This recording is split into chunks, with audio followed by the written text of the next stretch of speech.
Your Minnesota Twins are 40-42 and in a virtual tie for first place. With that said, they're in desperate need of fixing. So tonight, that's what we're going to do. This is Locked On Twins. You are Locked On Twins, your daily Minnesota Twins podcast. Part of the Locked On Podcast Network, your team every day.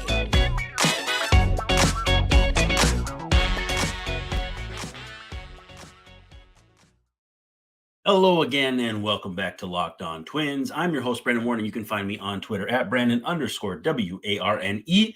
But I wouldn't. I'd stay away from that if I were you. But thanks for making Locked On Twins your first listen every day. We're free and available wherever you get your podcasts, as well as on YouTube. And of course, we're part of the Locked On Podcast Network, your team every day. As a reminder, please feel free to be active in the comments, whether we are live as we are right now or after the fact. We'd love to hear from you, love to chat with you, love to hang with you. And so comment section is the place to do that. Also, if you have questions you'd like answered on the show, if you're not in the chat, shoot me a DM on Twitter at Brandon_Warren or at Locked On Twins.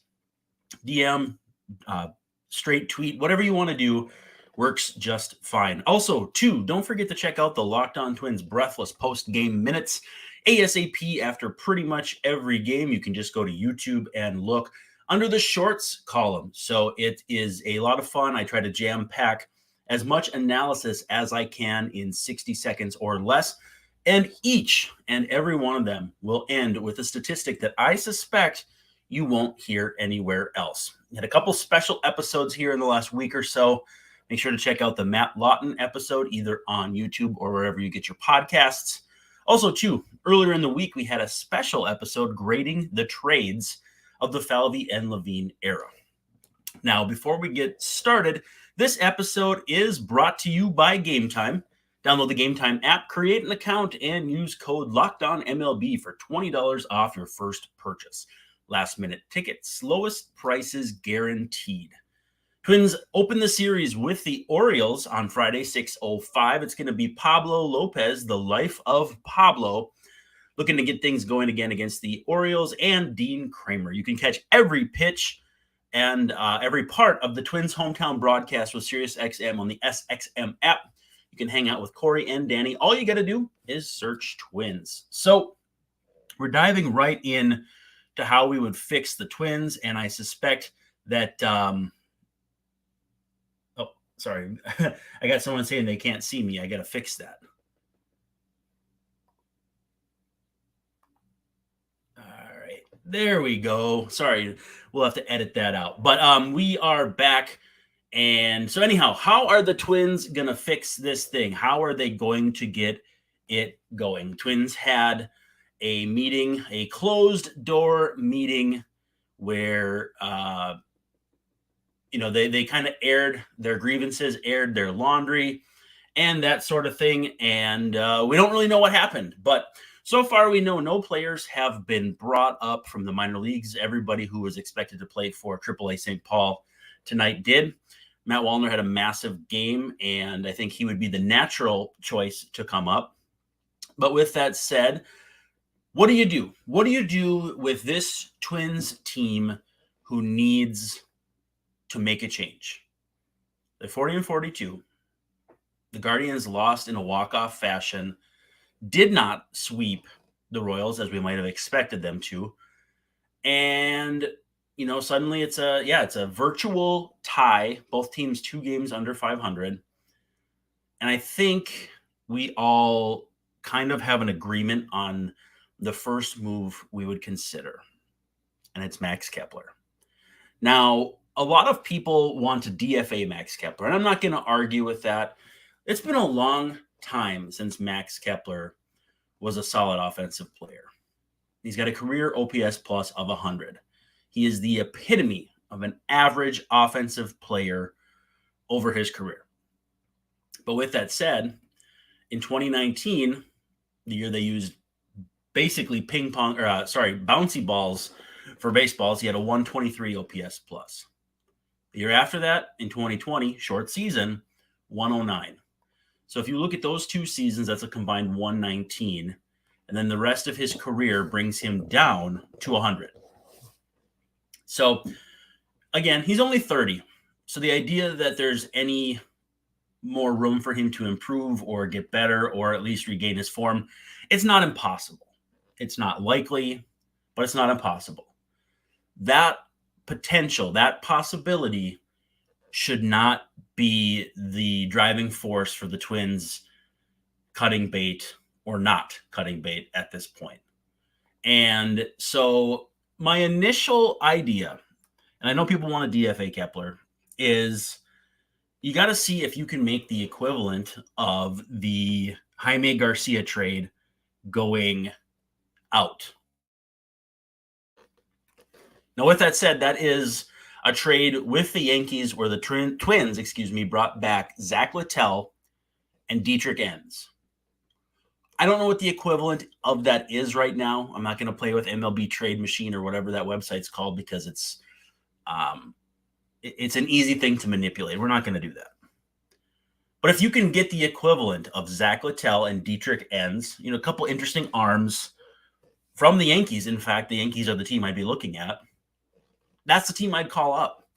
The Yankees traded or basically gave up on Aaron Hicks and ended up needing to sign Billy McKinney to a big league deal. Now, Billy McKinney came out for them, started off strong, but I think Max Kepler could entice the Yankees. Maybe you have to pay his contract. Maybe you have to pay most of his contract to get something back. The Twins should not be hesitant to do that because if they DFA him and he leaves, they're paying him anyhow. With the short porch at Yankee Stadium, with Kepler being a defensive outfielder, or more than respectable defensive outfielder, I think you could maybe get the Yankees interested. So, again, if you can get even one interesting arm, mid to upper minors, maybe they're not going to get an opportunity where they're at, and so you give them a shot. I think that that's the kind of thing the Twins should be considering. But I'm not a send a message guy. I'm just not. Because I don't know how much that actually matters with professionals, and besides just professionals, big leaguers themselves. If you try to send a message by DFAing a guy, a veteran guy, to kind of ruffle feathers in the clubhouse, I think there's a chance you could lose the clubhouse by doing that. Now, with that said, though, I do think there is something to the idea that if you ship out a guy like Kepler who's underperforming, so you're not making an example of him, he's just not playing well, that maybe raises some eyebrows, maybe gets some guys to stop swinging at pitches above their head, which has certainly been a struggle here in the last few, if we're honest, most of the season, but especially here in Atlanta, it was especially bad. So if you do that, you have to bring up Matt Wallner. There's no question about it. He is just absolutely crushing it down at AAA St. Paul. And there's a possibility he's not going to be any good.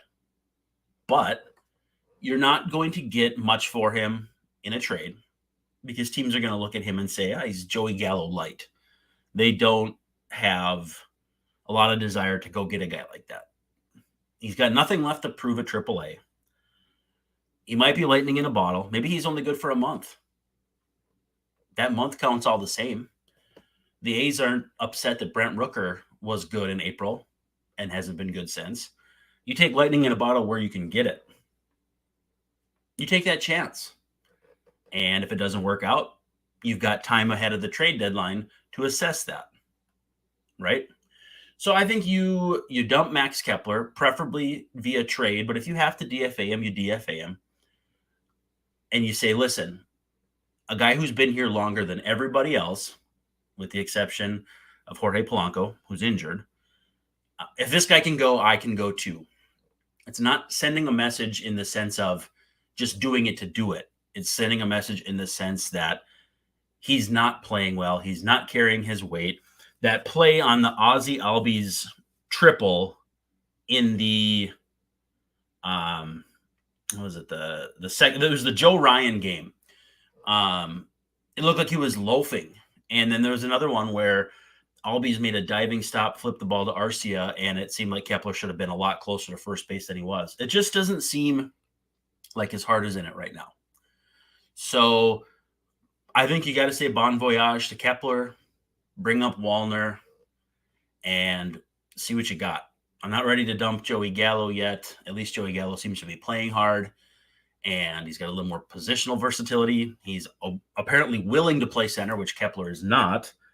And so, I'm ready to say bon voyage to Kepler again. I'm the last person to be reactionary. I'm the last person to say someone has to go, but it's time. It's time for Max Kepler to go. Let's talk about our friends with Gametime and the Gametime app, or you can go to gametime.co. And it's cool. You can get tickets to any sort of thing you're trying to get to, whether it's a concert, a show, or especially a sporting event. Twins heading back home here after the Orioles series. And if you want to get tickets, this is the way to do it. Go down to gametime.co or just download the Gametime app, which is even easier. And if you're looking for last minute tickets, this is the place to go. You just find your area, your metro area, Minneapolis, St. Paul, and you can browse all different events. Again, concerts, games, etc. And there's flash deals, last minute tickets, and that sort of thing. Also, the Gametime guarantee means you'll always get the best price. So if you find tickets in the same section and row for less somewhere else, Gametime not only gives you the difference, but they give you 110% of the difference. It's a no-brainer. It's the biggest no-brainer in buying tickets. It's the fastest growing ticketing app in the country for a reason. So snag the tickets without the stress with Gametime. Download the Gametime app, create an account, and use the code LOCKEDONMLB, all caps, one word, for $20 off your first purchase. Terms do apply, but again, create an account and redeem code LOCKEDONMLB for $20 off. Download Gametime today. Last minute tickets, lowest price guaranteed. So we're into the bullpen here, and we are appreciative of you making Locked On Twins your first listen every day. Check back on Friday, and we will talk about the upcoming Orioles series. This Orioles team is interesting. It kind of feels like what the Twins should be capable of if they were actually playing good baseball. Nothing really jumps off the page statistically in terms of numbers. Their bullpen is solid. Their starting staff is interesting. The Twins will miss Kyle Gibson, and they will miss Tyler Wells, so the two guys with Twins connections. But with that said, Twins should have the favorable pitching matchup in each game of the series. Pablo Lopez against Dean Kramer on Friday, 6:05 p.m. Looking to get Pablo back on the right track, because if you look at his underlying stats, it's a lot better than an ERA that's 4+. You can catch every pitch of the Twins hometown broadcast Friday and every day with the SiriusXM app. Just make sure to search Twins. So we're in the bullpen, and we're talking more about what the Twins need to change, how we're going to fix the Twins. And we talked about Max Kepler in the opener. If you missed it, you can go back and check it out. But I'm done with Max Kepler. Either you DFA him, you see if you can get a decent return for him in a trade. It doesn't have to be much, because teams are going to want you to pick up money to give you something. And if that's the case, you do it. No question about it. That, to me, is the immediate change you make. I think you give the team until the All-Star break. So about a couple of weeks here after the MLB draft, but before you get towards the trade deadline, before you start really making bigger changes. And the big change that I keep coming back to, and it's not that difficult of a change to advocate for, but it's the hitting staff.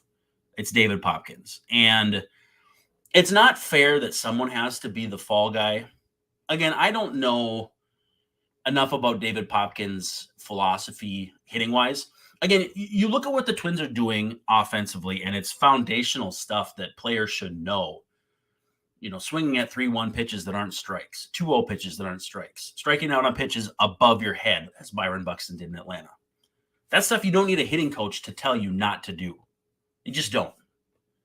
But with that said, you can't fire all the players. It's an old adage. You have to do something, and usually that means you rattle a cage, and it's firing someone as a fall guy. Is it going to be the head guy? Is it an assistant? A lot of times teams will do the strength and conditioning coach, which is, we'll just call it bizarre. But I think when you get to the All-Star break and you've got time to really look back and assess the first half of the season, and again, the season's already more than half done. They're 82 games in of 162 games. But there's a reason why we divide the season in first and second half with the All-Star break. Gives them a nice, 3, 4, 5 day break to really see where they're at. And again, it'll be 2 weeks after this closed door meeting to where you can see who's taken these changes to heart. You can see who's really had the fire lit under their hind end as far as making improvements. At the break is when you really make tough decisions. Hopefully, guys like Brock Stewart will be healthy. Hopefully, guys like Caleb Thielbar. Hopefully, you're starting to get closer to Jorge Polanco being healthy. And those aren't the difficult decisions. Those are the easy decisions. It's when you start thinking about, and I really keep coming back to the hitting coach.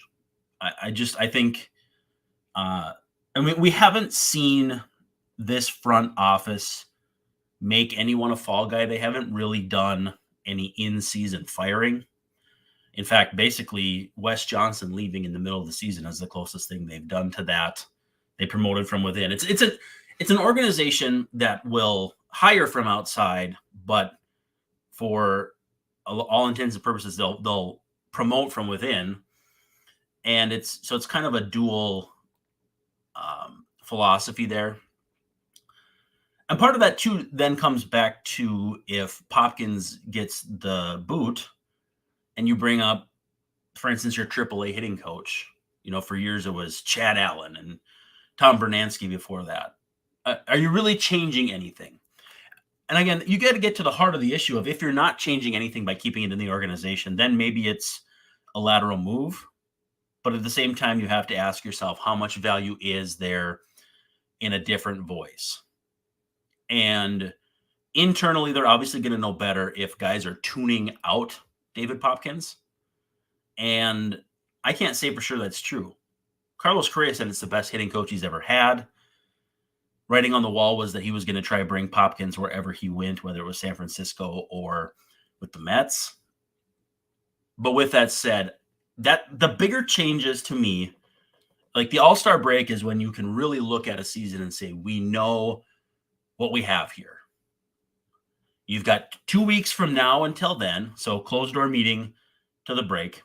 And then from the break to the deadline, you have 2 more weeks to where you really, this is an assessment period. And then after that is like a period of brutal, nasty honesty. And the nice thing is the odds of falling out of the division in the meantime are slim to none.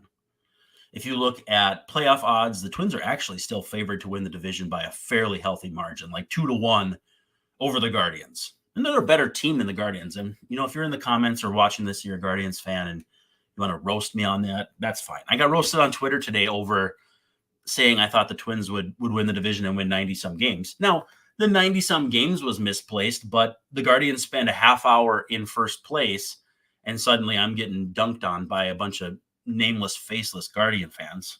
That was a whole heap of fun. But again, the Twins are not going to fall out of the race between now and the deadline, barring something just incredibly unforeseen. And as I noted, the Twins and the Braves, pitching-wise, you see the Braves just cruising in the NL East. The Twins and the Braves have identical pitching staffs in terms of numbers. The Braves also have the hottest offense in baseball and the best offense in the National League. The Twins don't have to have that good of an offense to get there. They just don't. But if they could even hit marginally better than they are now, in bigger spots, just like not completely fall apart when it's 3-2 in the 8th inning and they're down or up for that matter. I mean, they've had those one-run games where they've just fallen apart late, where they can't push across that last run. They strand the bases loaded. They strand a guy on third after there's only one out in the inning. However, you can imagine losing a ball game to this point in the season. The Twins have figured out a way and are still, again, in first place. So they've got time to figure out what they still have. But these 2 weeks are going to be huge. You've got the closed door meeting, 2 weeks, All-Star break, 2 weeks, trade deadline. I'm in no way advocating selling. There's no way the Twins need to sell. And I've had some comments here saying, oh, rebuild, retool, whatever. No, that's not happening. You don't spend $200 million on Carlos Correa to retool. You don't spend $100 million on Byron Buxton, for better or worse, to retool. You don't have one of the best pitching staffs in all of baseball to retool. You got to make it work. You got to get Jorge Lopez right. You got to get Caleb Thielbar back. You got to get Jorge Polanco, easy for me to say, back in your lineup and going in the right direction. Lengthen out that lineup, because when everyone's healthy, I fervently believe this is one of the most talented teams in baseball. Can they go head-to-head with the Braves? Probably not. The Braves are incredible. The Braves are absolutely phenomenal. They are the measuring stick right now. And even though the Twins felt like they weren't in all of those games, they still didn't get blown out in any of them, at least not by final score. By final score, they managed to keep it close. They tightened things up after giving up 6 runs in the first 2 innings of that last game. Tightened it up, didn't give up anything after that. They hung. They hung with the Braves. They cannot right now go toe-to-toe with them. But I think Twins at full strength, Braves at full strength, and you're talking about a hell of a series. Not necessarily a World Series or anything like that. But if you're going head-to-head for 3 games or 4 games, you would have a hell of a series. The Twins need to get back to that. But they can't wait for that. Because all season long, we've been talking about how is this team going to perform once they get back to healthy. And I'm here to tell you, it's probably not coming. If we thought it was coming, it'd be here by now. One guy's going to get hurt and another guy is going to get healthy, and vice versa. The Twins are going to have to stop waiting to get healthy. I think the closed-door meeting was a step in the right direction. Again, and somebody in the comments said they'd like to be a fly in the wall for that conversation. Oh, baby, that would have been amazing. Because I think you would have seen a lot of fire from guys you maybe don't see on the field, and in a different manner and in a different fashion. But you'd see the passion that these guys have. And sometimes it's hard to feel like that when guys don't get, real ticked and throw stuff after striking out, like we're kind of accustomed to, or some fans want to see. I mean, it is what it is, whatever. But I think that this next stretch is going to be pivotal. Not pivotal in the sense that it could derail the season or that it will derail the season, but it's going to open a lot of eyes. It's going to make the path a lot more clear as to what the Twins need to do to get back to good, because right now they're not. They're just not. A team they can look to and attempt to copy is the Orioles. Orioles have been phenomenal this season, despite not having crazy numbers that jump off the stat sheet. Twins play the Orioles Friday, 6:05 p.m. locally. Again, Pablo getting back out on the mound against Dean Kramer. Twins on the surface, and again, on the surface doesn't mean that much this year, have the better pitching matchups, the upper hand on the pitching matchups of the series. So Pablo against Dean Kramer. If you want to catch that, if you're out of the house, SiriusXM on the SXM app, you can get the hometown broadcast with Corey and Danny. Just got to search Twins on the app. I do it when I'm driving around and if I'm out of the house for a bit during the game so that I can give you guys information. I can do my post-game hits and that sort of thing. But I tell you, getting those guys on the SiriusXM app is awesome. So highly recommend it. Again, too, thanks for hanging out with us, making us your first listen every day. We are going to break down the upcoming Orioles series in depth Friday before the weekend hits. Got a lot of stuff going on. It's going to be a big, fun summer weekend. We're coming up on the 4th of July, and it's going to be a lot of fun. So the last thing as we come down the stretch that I would do, and it's hard because a lot of this stuff happens behind closed doors. The Twins need to start talking about relief pitchers immediately. Call up the Kansas City Royals. See if you can get Scott Barlow. I would settle for Amir Garrett. If the price was cheap, go get a lefty that throws hard. I don't want anything to do with Aroldis Chapman. I'm not even going to discuss it. I'd settle for Josh Stalmont if he's healthy. Call up the Tigers. See what it'd take for Alex Lang. Call up any other team that's not in the mix. See who they have. You got somebody on Oakland? Go get them. Like somebody on the Pirates? Go get them. At this point, you need to start preparing for the potential that Brock Stewart is hurt worse than we think.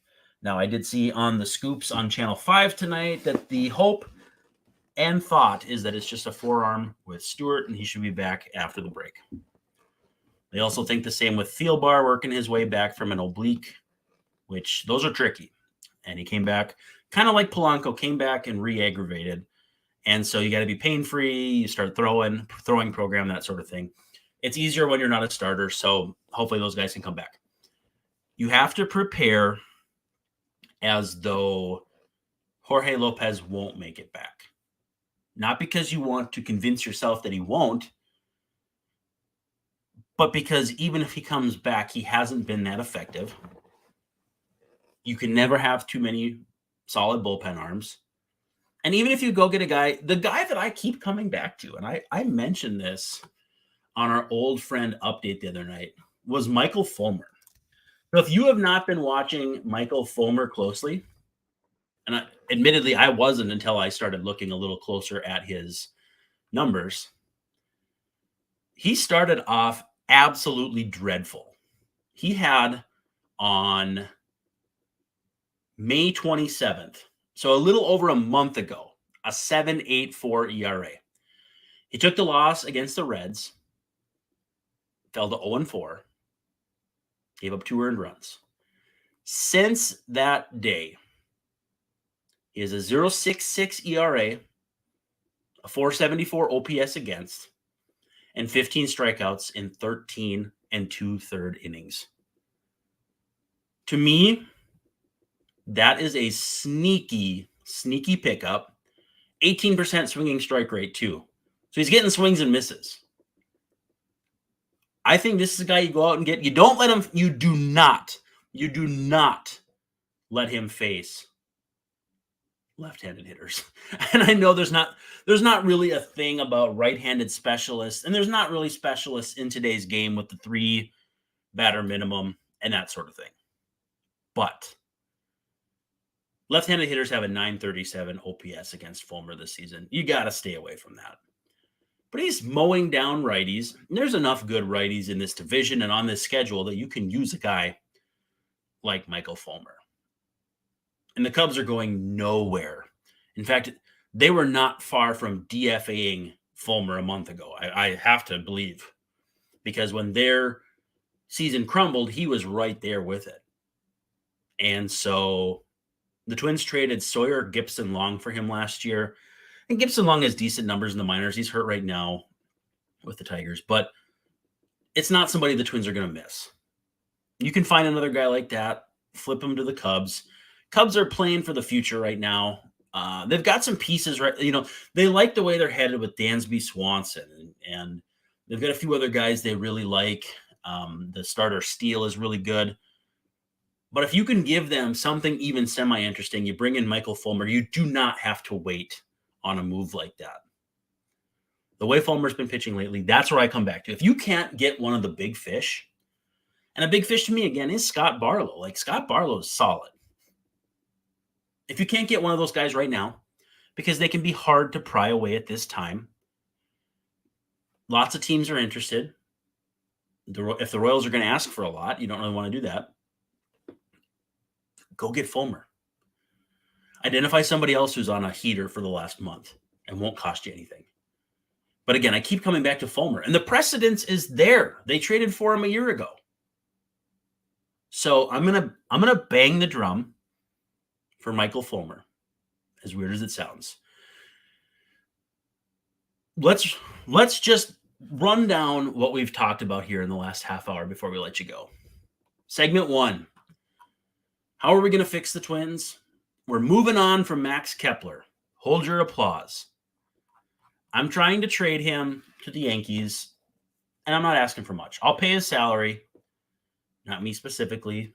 If I'm the Twins, you get it. Trade Max Kepler to the Yankees. Sell the Yankees on the short porch and right, left-handed swing. Send me a couple interesting arms. I don't know if you could get Clark Schmidt. Probably not. But just somebody interesting. Maybe a guy who, has got nice numbers in AA, but he's a little old. Whatever. Dump Max Kepler. Bring up Matt Wallner. You could convince me to bring up Jose Miranda. That'd be fine too. Weirder fit there because Royce Lewis is playing third, and you're not going to move Lewis to second. Polanco's on his way back soon. You got Julian. There's a lot of moving parts. So it's Wallner. You're bringing up Wallner. Secondly, you start thinking about really difficult decisions you have to make at the break. You might have to fire your hitting coach. You might have to completely stop playing certain veterans who have not performed.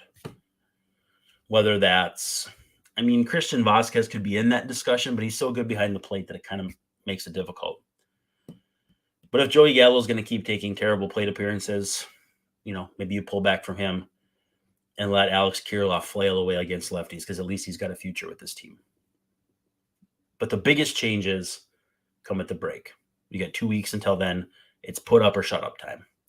And then finally, we just mentioned it, go get a reliever soon, now. There are enough teams out of this thing and enough interesting relievers that you can make something happen. We had a lot of people in the chat that love Oliver Ortega, and I've really liked what he's brought to the table. Obviously, small sample size. Obviously, we don't know that much about him yet. They're not going to drop him in the deep end of the pool right away. But they're also woefully short on arms they trust right now. It's Joan Duran, Griffin Jacks, and Brock Stewart was in that mix. He's out for a while. Caleb Thielbar, same deal. It's basically Giovanni Moran and then a bunch of guys who have possibly good stuff, but we just don't know. Winder, Balazovic, Hedrick, Ortega. We'll see. But if you can go get a Michael Fulmer, and again, if you missed it, which I don't know how that would be possible, look at his numbers the last month. He has been phenomenal. You could get him for almost nothing. Go get Michael Fulmer. So dump Kepler, make some difficult decisions at the break, and go get a reliever right now. And you can fix the Minnesota Twins. That's all I got for you. Thanks for hanging out with me late tonight, or if you're listening in the morning, a good morning to you and enjoy your coffee. That's a wrap, though. Thanks for hanging out. Make sure you follow at Locked On Twins, at Brandon_Warren. Thanks for making us your first listen every day. We'll break down the Orioles. We'll preview the series, let you know what the pitching matchups are, because they definitely favor the Twins. Subscribe, give us a 5-star review on whatever platform you're listening or watching. Hit that subscribe button. If you're watching on YouTube, hit that thumbs up button on YouTube too, because those likes help us out. We don't really know why, but they're good for the brand. Otherwise, though, this is Brandon Warren signing off and saying thank you so much for staying up late with me this evening, and we will catch you on the flip side tomorrow. Don't forget to stop by. Peace.